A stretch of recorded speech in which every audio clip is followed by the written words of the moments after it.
این شما و این ماشین جدید من.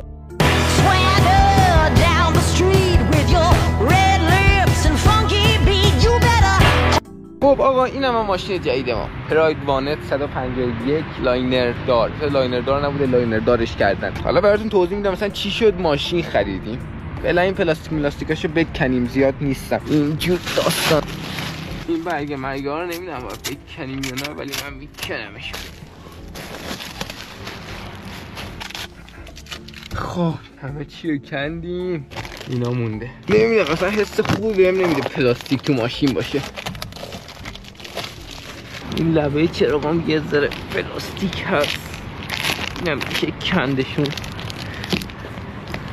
پلاستیکای رو مخی هم بودن. خب حالا میخوام توضیح بدم که اصلا چی شد این ماشین رو خریدیم. حقیقت این ماشین رو من برای ماشین بودنش نخریدم. من این ماشین رو خریدم چون وانته. خب وانت به چه دردی میخوره؟ ما موتور داریم و بعضی جاها که مسافت طولانیه و میخوایم اونجا راید کنیم، میشه چی؟ موتور رو میذاریم پشت. چی از این بهتر؟ البته یه ماشین هم داری دیگه، اینم گزینه خوبیه. همین که یه ماشین هم داری، یه گزینه خیلی خوب. و اینکه یه توضیحاتی بدم چی شد اصلا این ماشین رو من خریدم. من والا حدود یه هفته به فکر این افتادم. گفتم یه دونه پرید بانت بخرم. قرعه کشیدم 310 تومن بود پرید بانت. خواستم بخرم ولی قرعه کشی در کار نبود. قرعه کشی آبان بود که یه ماه گذشته بود و دیگه سرمون کلا رفته بود. گفتم چیکار کنم چیکار نکنم. رفتم بازار اینا رو گشتم یکم، قیمت سر به فلک کشیده. یکم دودل شدم، گفتم ولش که دوباره قرعه کشی اینا میذارن. ولی گفتم همین این جوونی تکه داره میده، هر چی داری و نداری بذار رو هم بخرش. و منم خریدمش. حالا جریان خریدنش توضیح بدم. آقا ما رفتیم، من دوست نداشتم از دست و نمایشگاه اینجور چیزا بگیرم چون واقعا احتمالش هست تو درس بیفتی، احتمالش هم هست نیفتی. رفتم نمایندگی اینا رو چند تا رو گشتم. نمایندگی ها معمولا قیمت رو بالاتر میدن، از هم نمایشگاه هم از دست. نمایندگی یه جا میداد 365 لاینر دار، یه جا میداد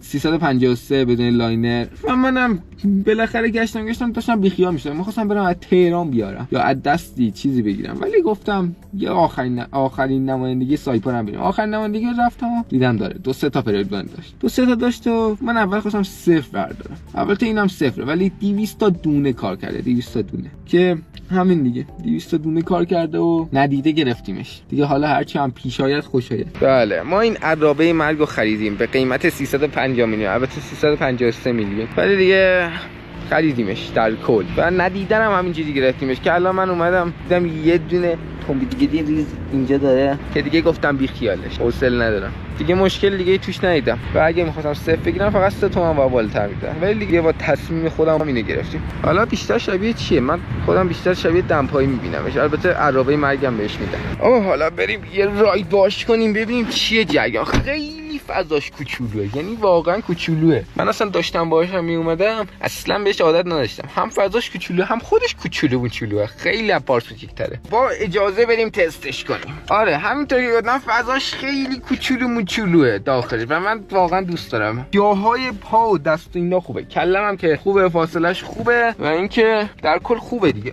آینای کوچولو غیر برقی، ضبطم که نداره و چی نداره. چجوری در میاد این؟ الان من نمیدونم ضبط باید چی بریم بس کنم. آره در کل هیچی نداره. بخاری ایناش هم تست نکردم، همینجوری میگم آوردم یه دونه کولر بگیریم همینجوری. این کولرش چجوریه؟ روشنش کنم. اکسار نبود. حاجی ببین کولر مولرش اصلا سالم مثلا تست نکردم.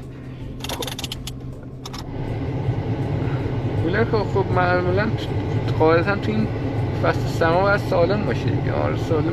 همچین هم تعریفی هم نیست کولرش حاجی. بخاری ببینیم بخاریش در چاله. یا حسین بچه خوبه، خدای خوبه حاجی، خوش اومد.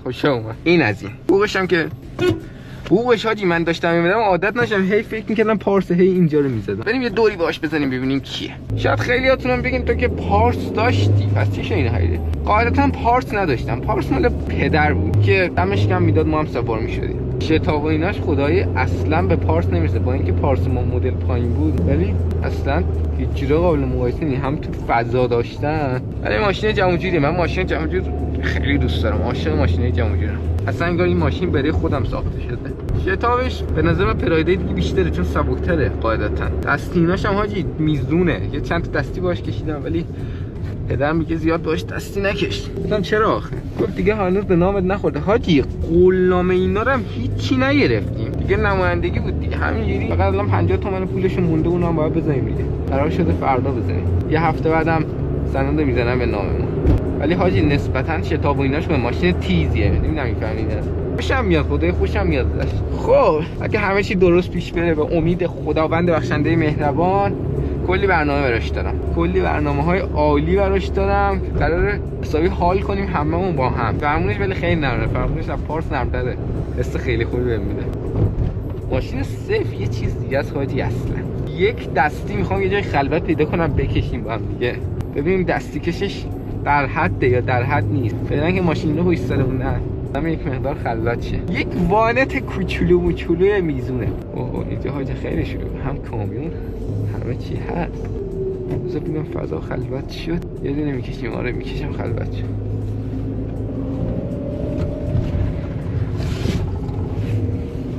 عادت ندارم به یه ذرم ترس دارم، ولی ترس میافته. در کل ماشین خیلی خوبیه، خوشم میاد. ماشین خیلی خوبی که نیست. تو ایران حقیقتا ببینید الان 350 میلیون قیمت این عرابه مرگ شده. 350 میلیون باید بدی یه عرابه مرگ داشته باشی و این واقعا ناراحت کننده است. 350 میلیون انقدر پول زیادیه که باید کلی براش کار کنی، ولی انقدر پول کمیه که هیچ کاری نمیتونی باش کنی، فقط میتونی یه دونه عرابه مرگ بخری که همون هم باز خدا رو شکر دیگه. ایران همین جوریه داداش، باید بسوزی و بسازی. همونطور که من الان دارم میسوزم و میسازم و همه مردم. چقدر پول این ماشین تقریبا؟ میشه چند دلار نمیدونم، حوصله ندارم. فکر کنم بشه اون طرف باشه یه دونه فولکس واگن چیزی گرفت. این فولکس واگن این مدل بالا ها. حالا میخوام والا ببینم واکنش بچه‌ها چیه، بریم سراغشون و واکنششون رو ببینیم. اولین گزینه ممرزاست. وای میسیم تا بیاد. حاجی ممرزا الان قراره بیاد، از هیچی هم خبر نداره. ببینیم واکنشش چیه. دوربینم خیلی بچه‌ایه، هر آن ممکنه بیفته، ولی بذار ببینیم واکنشش چیه. یه ذره دور وایسم. البته چه واکنشی باید نشون بده؟ واکنش خیلی عادی. چون دو نفر باید یکی یکی برم سورپرایزشون. یا یه کاری هم میشه کرد حاجی، یه دونه این صندلی مبلیا بگیری. البته فرقی نمیکنه چون اینقدر فاصله است. حالا حاجی یه چیزی بگم، رفتم این ماشین نمایندگی بگم، یه نمایندگی بود حاجی گونده، خیلی گونده بود. بعدش وقتی می‌خواستم گواهینامه بگیرم یه پسری هم بود اون موقعم خیلی با تلفن اینا حرف می‌زد. رفتم دیدم پسر همه کاری اونجا این پسر خیلی با من میومد برای گواهینامه. پشمام ریخت. البته من یادش نبودم، واقعا خیلی برام عجیب بود. کل اونجا مال باباش بود. اومد بچه خوشگل اومد. کاندید چطوری بچه خوشگل؟ مثلا هیچی هستم میه. دمپاییه. چه خبر؟ دمپایی چند؟ دمپایی 350. 350؟ آره. دراش هم که خودت مثل دراش ساینه ماه. دراش واقعا بده. مبارکه. عشقی. نظر چی دربارش؟ قشنگه. و صفر خریدین؟ 200 تا کار کرد. اندامنده گرفتیم. با صفر خریدیم و نه قولنامه زدیم، هیچی ندادیم، پولشو دادیم اومدیم. مگه سویچه پسر؟ سویچ الان واقعا. علی مثلا چقدر تنگی؟ خیلی تنگه. بعد یه صندلی مبلی براش بگیرم. مبلی؟ آره. چرا پراجوانه؟ ولی میدونی یه چیزش خیلی خوبه. اون پشت باب موتوره. برای او گرفتی؟ حالا یه مقداری. حالا مثلا داشت میرفتی زیر اتوبوس. خب دوستان عزیز الانم قراره بریم سراغ مانی ببینیم واکنش مانی چیه. هرچند مطمئنم هیچ واکنشی نداره. شاید منم واکنشش اینه. مانی با چند خریدی؟ ضبطش کو. مثلا یه ضبط ننداختم برای پابلیک ضبط. یعنی نمیخوای یه ضبطی بندازی براش؟ یعنی قصد نداری برای بچه‌ها اسپورتش کنی؟ بعد از یک شنبه ان شاء الله. بعد از یک شنبه چرا؟ سند بزنم. مونی نظر چیه؟ مونی باید بپری بالا. مبارک عشقی. الو چطوری داش امیر؟ یه دقیقه بزن در. حاجی این امیر چقدر سوال پیچ میکنه، بیا بیرون دیگه. حاجی من مرزا یه ذره چیز میزشو بررسی کرد داخل ماهشو، میگه ضد یخیناش کمه. برم یه ذره بدم ضد یخ مد یخ بریزن توش، میزون شه فن میگیره. حاجی دیگه داریم میرسیم سراغ امیر. حاجی ولی خودمونی ماشینش باب دخی بازیه. بپر بالا خانومی. وانت سوار شدیم رفت. داشتم میگه بابا مبارکه. عشقی. بسا تو وانت جانی میشی، چقدر وضعیت تو وانت خرابه. بابا مبارکه. بذار یه نشونه بچه‌ها بدم. اوه حاجی هست یعنی رکب خوردیم. بذار بریم یه دوشیم چی شد؟ وانت داره ویدیو مناسبه. اونده ها رو میندازیم اون پاش میریم آن صحرا نوردی. خب دوستان عزیز این ویدیو هم تموم شد. این هم از واکنش بچه‌ها بود و همه چی گفتیم و ان تقریبا یه هفته دیگه میریم برای سند تموم میشه ان شاء الله. چشم